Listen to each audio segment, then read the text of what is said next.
Welcome to another episode of The Brand Called You, a podcast and podcast show that brings you leadership lessons, knowledge, experience, and wisdom from thousands of successful individuals from around the world. I'm your host, Ashutosh Garg, and today I'm delighted to welcome a very, very accomplished professional from the UK, Mr. Jeremy Kourdi. Jeremy, welcome to the show. Ashutosh, thank you very much. It's a pleasure to be here. Lovely to be speaking. Jeremy is a writer and founder, and he's an expert leader. He's the Chief Executive Officer of Kourdi Associates, a commentator and an executive coach. And he has a forthcoming book. And all of you know, I'm very, very partial to authors. He's got a book titled 50 Ideas That Changed the World of Work. And we'll talk about Jeremy's book as well.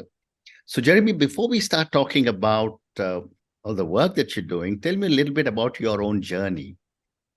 Certainly, Ashutosh. Thank you for that introduction as well.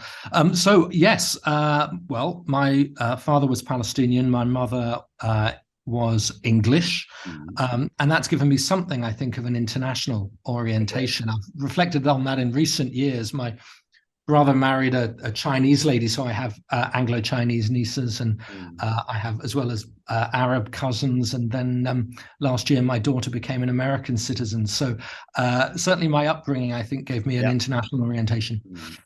Studied first degree was in politics and history. Second degree was in international relations. And I got married quite young. I got married when I was 20, and my son came along when I was 22, my daughter when I was 24. That was interesting because that kind of planted in my seed the need for confidence. Marriage and children makes you more believe in yourself more and gives you confidence. And it wasn't until that point, probably in my early mid-20s, that I realized the significance of confidence at work, confidence in a career. And it really makes a huge difference. People don't tell that to you, or certainly when I was in my early 20s, they didn't. And looking back, I think that kind of turbocharged a lot of what was to come. First part of my career was in business publishing. So I worked for the UK's Chartered Institute of Personnel and Development. I helped set up their flexible learning business in the 1990s. And then I was also head of publishing and research at the UK's Chartered Management Institute before being invited to become a senior VP with the Economist Group, running their conference business, which was great fun. Qualified as an executive coach, started writing business books. And so 50 Ideas That Changed the World of Work is actually the 30th book that I've written for my sins.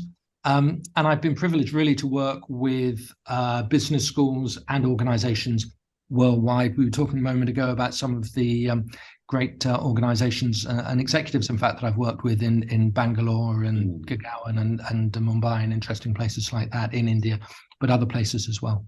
Amazing. So, and the key, of course, I think the thread that goes through that is a curiosity, really. If you were to ask me what drives me or what I enjoy, it would be exploring the world that we live in and navigating it and shaping it for myself, but also helping others navigate and shape the future. And I think we do that with content. We do that with the writing I do, but also with coaching as well. Fantastic. So now let's talk about leading in the age of uncertainty and navigating and shaping the future. Let me start by asking you, what are the characteristics of the age of uncertainty? That is a huge question. You know, I'm thinking we should term it the age of opportunity, because there is a lot of change that is unfamiliar to us, but hidden within that is the opportunity to do more, to go further, to build our career, to build our business. I'll come to that in a second. But to answer your question, I think previously, the events that we saw in much of the 21st century so far, so I'm thinking of 9/11 or the Great Recession, the financial crisis, wars in Iraq and Afghanistan, things like that, were seen as events of turbulence or volatility, but against a backdrop of stable, predictable, orderly progress. So, 9/11 was a huge shock, but by and large, the world was stable, orderly, and predictable. I think post-COVID, that has shifted now. I think there is no stable, orderly backdrop anymore. And it is a world of constant or kind of volatility. The certainties of the past have gone. And that's why it is really the age of uncertainty. That stable, predictable progress is certainly for the rest of this decade, I think, has gone and quite possibly gone for good. So that's the biggest characteristic of it. Is that how you see it, Ashutosh? Yeah, I agree completely. Agree with that? I agree completely. And how do you see 2023 and the rest of this decade different from the past for leaders? So I think that's really interesting. And I think there are several implications then that come out of this age of uncertainty. There are a number of trends, if you like. For example, the rise of paradox. So let me give you just a couple of paradoxes and then the implications for leaders that come with that. So there's a paradox that we are both technologically capable. For example, we can find vaccines for previously unknown viruses in only 9 months. We're technologically capable, but we're technologically fearful as well. Do we really want to use it? Do we believe it? We are interconnected and interdependent. So we're globally connected, we're interdependent on each other. And yet we're also tribal. We're also fearful of people that don't look like us often. And we have these paradoxes. Now, why does this matter? Why does paradox matter? I think it matters to leaders because it affects our attitudes to change. It affects how we as leaders, but also the people we lead, think and feel when they're confronted with uncertainty or volatility. It means we need then, as leaders, empathy, understanding, communication, connection. We need to work harder at those things. It's no longer good enough just to direct and say, this is our business, our organization, this is what we need you to do, and this is what I need you to do. It's not so much about telling, but it's, if it ever was, actually, it's particularly about engaging, about selling, about understanding. I think what really matters is vision. So people need, and particularly when times are tough, and 2023 is shaping up to be maybe a slightly better year, perhaps than last year or the year before that, but only slightly, and it's still pretty darn challenging. And so what makes a difference then surely is vision. It's easier to move towards something positive than away from a negative. That's probably the phrase I use when I coach most often. It's easy to move towards something positive than away from a negative. Psychology, therefore, is hugely important. And we need to know in our organizations, and it's incumbent on leaders to provide this, they need to share who we are. So what are our values? They need to share where we're going.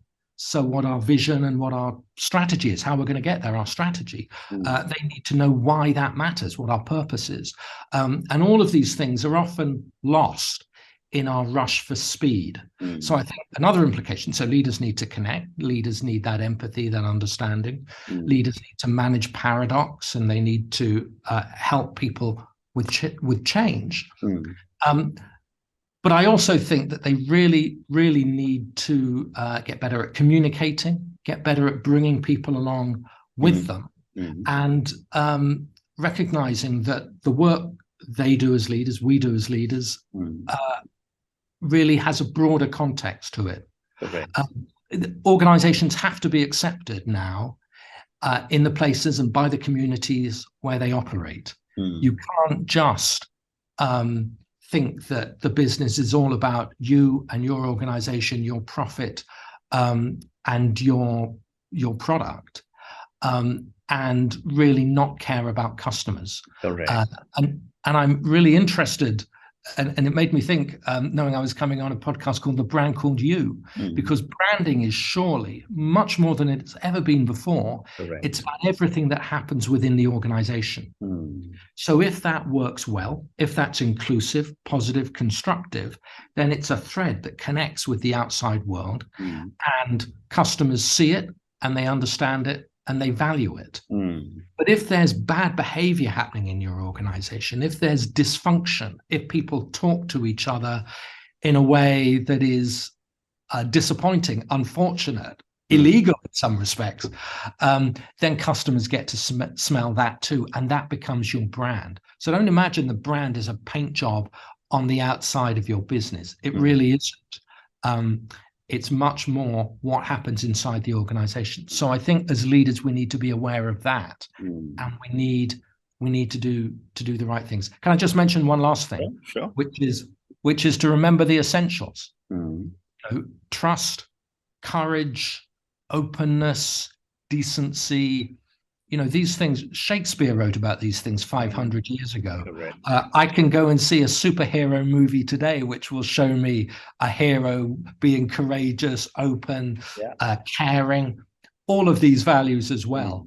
They work for Shakespeare, they work today. And I do sometimes think we lose sight of that. People that shouldn't kind of lose sight of that sometimes do. Political leaders, perhaps even very wealthy business leaders, can lose sight of what really, really matters. And I think there is a lot of change, a lot that's unfamiliar, but we need to remember the essentials as well. Very well said. Thank you. What a great response. So now let me move to your book, forthcoming book, which is 50 Ideas That Change the World of Work. Let me start by asking me, what are some of the most significant ideas that have affected the world of work and continue to shape our present and future? That's a tough question. Even though I did have an inkling you were going to ask that question, it is still just so hard to answer. I think, can I pick out some trends from the book? Yes. And because it's the trends in the world of work that are really interesting, and then the ideas illustrate those trends. Correct. So one of them, Ashutosh, I would say, is the rise of data and assessment. Correct. And that's aided by psychology, a focus on psychology and technology. And so we saw, I think, was it the late 40s or the 1950s, the Myers-Briggs type indicator. That's since been followed by a whole range of brilliant assessments. Hogan, for example, I'm Hogan qualified, so that's one I particularly rate, but there's so many others, FIRE-OB, MBTI still going strong. And the rise of assessment is fascinating, because that shone a light in a way that I don't know that we had this light shone in the first half of the 20th century, or really up to that point, on who we are as leaders. How do we behave? And I think that was an early major shift that happened. Leaders need to be self-aware. We need to understand ourselves, our strengths, our areas for development. And I think assessment really helped with that. But that kind of focus on assessment has morphed into, it's still going strong. We still need that self-awareness. We still, assessments are still a huge and valuable business. But it does say something about the rise of psychology. This point I mentioned before about the need to connect with people, the need to have empathy, the need to give people a purpose, to look for that opportunity. There is an important point, actually, that I do believe we. So one of the ideas, so psychology and assessment will be one area. I think there has been a shift in the last, this century, I'd say. I was going to say the last 10 years, but I'm sure it's longer than that. For speed and agility is really, since the dawn of the 21st century, so the last 20 plus years, has become critically important. And we see agile working and scrum practices and all of that. I do think, though, that direction and distance are coming to matter almost as much as speed. So in the book, we talk about agile working and how that is important. But I think alongside that is the need to give people that vision, that purpose, that direction, and to sustain that over time. And as quick, immediate actions we're taking to be aligned with the longer term direction, and for people to know that. So that's two there. That's agility and something like vision and visioning, I think, are important. I love the story as well. I think there's a lot more rigor now in business and leadership. You must see that. Yeah, I mean, that's fascinating. And I think part of that would be something like scenario planning.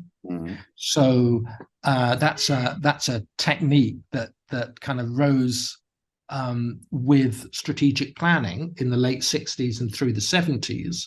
So thinking about strategy really turbocharged with Mintzberg and Porter and people like that, having sometimes conflicting views. So strategy developed and became very, very rigorous. And I think that was really, really valuable as well. And thinking about customers as well. So we've got things like Net Promoter Score, Correct. Mass customization. I think there's been a lot of innovation around innovation. So lots of new thinking about innovation. So design thinking we talk about in the book, which is a fascinating technique as well. So innovations in innovation, the impact of rigor, the rise of psychology. And we see that in so many of the tools. Tell me, and this is maybe an unfair question, do you have a favorite technique? Is there a tool or a technique, Ashutosh, you've seen that strikes you as... No, so there are many things that are happening in the world. Whether it is all the things that you've spoken about, but what I really wanted to come back to you also was that amongst the 50 ideas, where do you see technology, artificial intelligence, machine learning, chat GPT, that seems to be changing the work paradigm completely. I think it is. And I think, so a couple of thoughts about technology. Firstly, I think the development of technology often outstrips our ability to absorb it. Correct. So we have ChatGPT and AI, and we don't actually know what to do with it. And we're a little bit worried about it. We're a little bit concerned about it. We have this amazing thing. Is it going to undermine our education system, for example? Do I just need to tell ChatGPT what my essay question is and they'll write it for me, and I can go to the beach and not have to worry about it?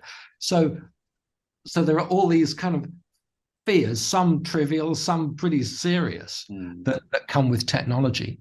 The thing, though, there are a couple of other thoughts. Firstly, the impact of technology is almost always overestimated in the short term and underestimated in the long term. Correct. Technology, I think, overestimated in the short term. So we think it will radically change everything.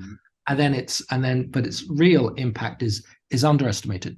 The other mistake we make about technology is that it will replace what's gone before. The example I always give is the fact that in the early 20th century, we had cinema, then we had radio, and then when television came along, everybody thought television would get rid of radio and cinema, but it didn't. It kind of stuck there along with it.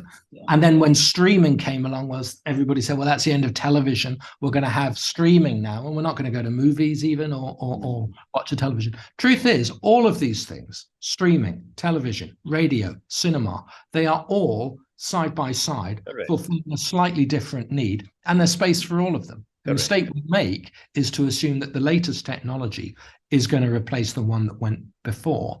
And that's what I think I mean when I say we overestimate the impact of it. We think this is going to be it.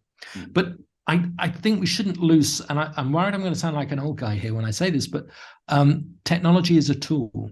Correct. We are the masters of our own technology, and we can do incredible things. I've already mentioned, finding vaccines and curing horrendous viruses. But there's so much that we can do with technology. And again, I think that's part of why I would be positive. How can we use technology to better serve our customers, or to reduce costs, or to secure our future, or to make life and work more fulfilling, or efficient, or exciting? You're so right about this, because I talk to a lot of older people, and when you talk technology, they say, oh, this is not something that I understand. I don't want to understand. And I often tell people, unless you understand what is happening in the world, which is on the here and now, whether it's technology or anything else related to work, only you will lose, because the rest of the world understands it and will carry on. Yes. And I think you've put your finger on it absolutely perfectly.